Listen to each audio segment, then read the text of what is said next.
নমস্কার বন্ধুরা, সবাই কেমন আছেন? আশা করি খুব ভালো আছেন। আপনাদের আশীর্বাদে আমিও খুব ভালো আছি। কাকুলি ব্লগে আপনাদের আবারও স্বাগত জানিয়ে আমার সকালবেলার ব্লগটি শুরু করে দিলাম। আজ শুক্রবার, তো শুক্রবারে সকল গুরু ভাই বোনদের আমার প্রণাম, বড়দের প্রণাম, ছোটদের ভালোবাসা, আর সকলকে জানাই জয়গুরু। জয়গুরু বলে আমার শুক্রবারের দিনটা আজকে শুরু করে দিলাম। তো সকালবেলায় না চলে এসেছি ঠাকুর ঘরে। আজকে পুজো দিয়ে তারপরে রান্না করব। আজকে তো জানেন শুক্রবার মানে আমাদের নিরামিষই। তো আজকে নিরামিষে কিন্তু আইটেম অনেক কিছু করব। তো পুরো ভিডিওটা কিন্তু বন্ধুরা দেখতে থাকুন। আগে পুজোটা দিয়ে নিই।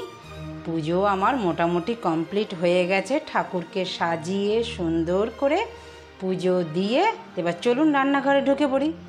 রান্নাঘরে চলে এসেছি। সকালবেলা তো বাকি কাজ করতে হয়। আজকে না অনেক বাসন ছিল, মানে আজকে শুক্রবার বলে আমাদের বাসনটা একটু বেশি হয়ে যায়, মানে সব কিছু ধুতে লাগে। তো সেটা সব কিছু ধুয়ে তো বাকি কাজগুলো করে এই যে দেখুন ছোলার ডাল ভিজিয়ে যে ডাল করব, আজকে ডাল করব আমরা যে ডাল খাই সাম্বারাতে, সেই ডালটা আজকে আমি করব। সেটাকেও ভিজিয়ে দিয়েছি, চালও ভিজিয়ে দিয়েছি, দিয়ে তারপরে গিয়েছিলাম আমি ঠাকুর ঘরে চান করে পুজো টুজো দিয়ে এখন ফ্রেশ হয়ে ফ্রেশ মুড নিয়ে রান্নাঘরে এবার সুন্দরভাবে রান্না করব। রান্না করার সময় যদি মাথা গরম থাকে বন্ধুরা, রান্না কিন্তু ভালো হবে না। রান্নাঘর হচ্ছে মন্দির। তো সেই মন্দিরে যখন যাবেন মন পবিত্র করে যাবেন, দেখবেন রান্না এমনি এমনি স্বাদ হবে। তো এখন আমি যে মেনুগুলো করব সেগুলো আগে চলুন কাটাকুটি করে নিই। তো আমি আজকে করব শুক্তো বলতে অনেক রকম সবজি দিয়ে যে সাদা শুক্তোটা হয় সেই শুক্তোটা করব। উচ্ছে কাটছি, উচ্ছেগুলো সব পচা। দাদা বাজার থেকে উচ্ছে নিয়ে এসছে, দেখে আনতে পারিনি। সব কটা উচ্ছে পচা দেখুন। এইবার কি করি বলুন? একটা উচ্ছে শুধু ভালো পেয়েছি এতগুলো উচ্ছের মধ্যে। তো চলুন দেখি আমার বাগানে কোনো ব্যবস্থা আছে নাকি। তো পেয়ে গেছি বাগান থেকে একটা উচ্ছে। তো শুক্তোতে কিন্তু বেশি উচ্ছে লাগে না, তো একটা পেয়েছি। আর দেখুন উচ্ছে কিন্তু প্রচুর হচ্ছে, এই রকম লাল লাল হলুদ হলুদ হয়ে যাচ্ছে। তো বন্ধুরা যদি জেনে থাকেন কি দিলে পরে উচ্ছে গাছে ভালো উচ্ছে হবে আর এই রকম লাল লাল হবে না, আমাকে কিন্তু কমেন্ট করবেন অতি অবশ্য, আমি খুব উপকৃত হব। তবে চলুন আরেকখানা উচ্ছে পেয়ে গেছি, দুটোতেই হয়ে যাবে, একটা আছে। তো চলে এসেছি গাছ থেকে উচ্ছে নিয়ে। কি সুবিধা বলুন আমার। তো শুক্তো করতে যা যা লাগবে সেগুলো আমি সব কেটে নিয়ে নিয়েছি। এখন দিয়ে দিলাম কড়াইতে সর্ষে ফোড়ন, লঙ্কা ফোড়ন, মেথি ফোড়ন দিয়ে দিলাম। আজকে টক ডাল করব, যেহেতু এটা সাম্বারা ডাল, তার জন্য কিন্তু আমি মেথি ফোড়ন দিলাম। এই ডালটাও কিন্তু খেতে খুব ভালো লাগে। আমি বেশ আম দিয়ে, কাঁচা আম, টক আম দিয়ে এটা সাঁতলে নিলাম। খেতে কিন্তু খুব ভালো লাগবে, আমাদের তো খুব ভালো লাগবে। তো চলুন এবার যেটা করব, ডাল যে ভিজিয়ে রেখেছিলাম সেটা তো পেস্ট করেও রেখে দিয়েছিলাম। ছোলার ডাল আজকে করব, ছোলার ডালের ডালনা। তো আমি তাতে দিয়ে দিলাম তেল অল্পখানি দিয়ে একটুখানি আদা ফোড়নে আর কাঁচা লঙ্কা ফোড়নে। যখন মশলাটা একটু ভাজা ভাজা হয়ে গেল, ডালগুলো পুরো দিয়ে দিলাম কড়াইয়ের মধ্যে।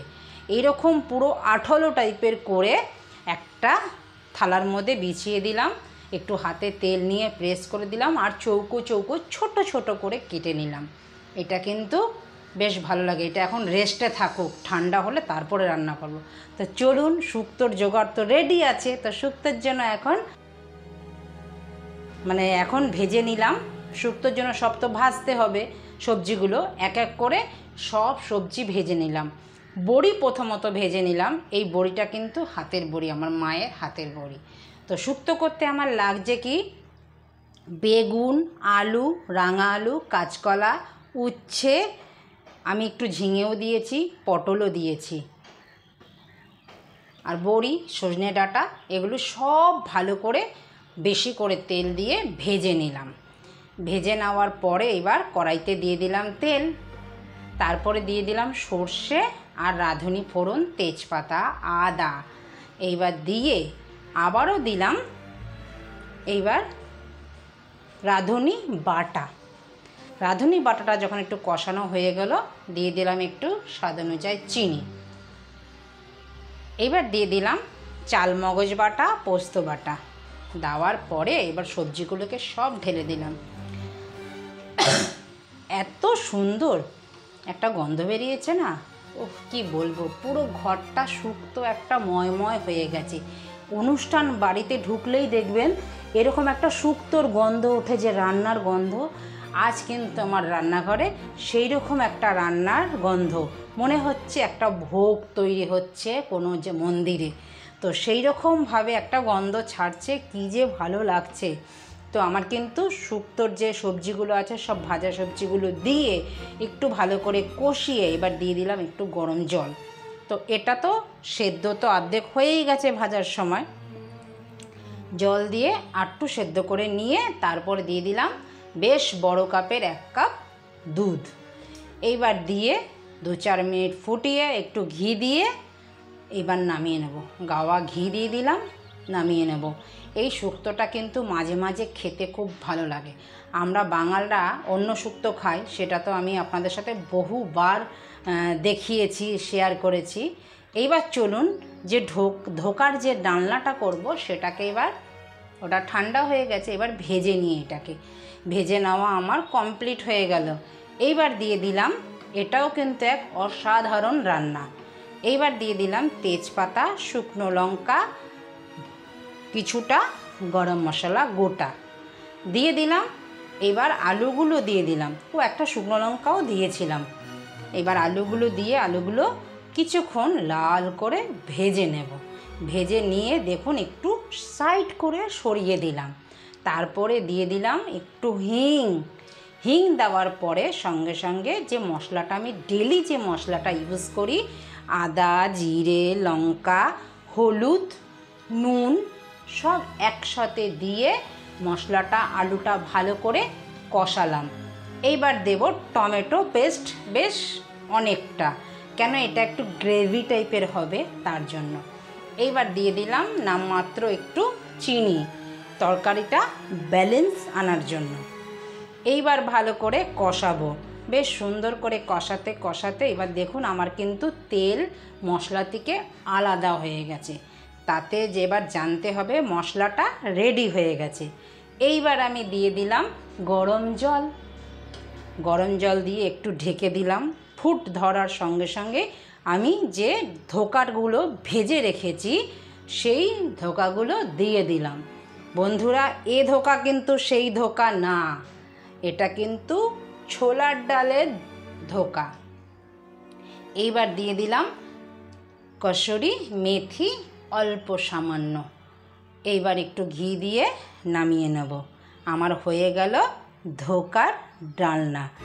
কেমন হলো আমার রান্নাগুলো বন্ধুরা, আমাকে কিন্তু কমেন্ট করবেন, না হলে জানবো কী করে আপনাদের যে ভালো লাগছে। তো ভিডিওটা কার কার ভালো লেগেছে লাইক, কমেন্ট, শেয়ার করে আমাকে কিন্তু অতি অবশ্য জানাবেন। তো দেখা হচ্ছে পরবর্তী ব্লগে। এখন খাই, টাটা, নমস্কার। আর যদি ভালো লেগে থাকে ভিডিওটা, চ্যানেলটিকে সাবস্ক্রাইব করে রাখবেন, পাশে থাকা বেল আইকনটি প্রেস করে রাখবেন। আমি যখন ভিডিও আপলোড দেব সবার আগে আপনাদের নোটিফিকেশন পৌঁছে যাবে। নমস্কার।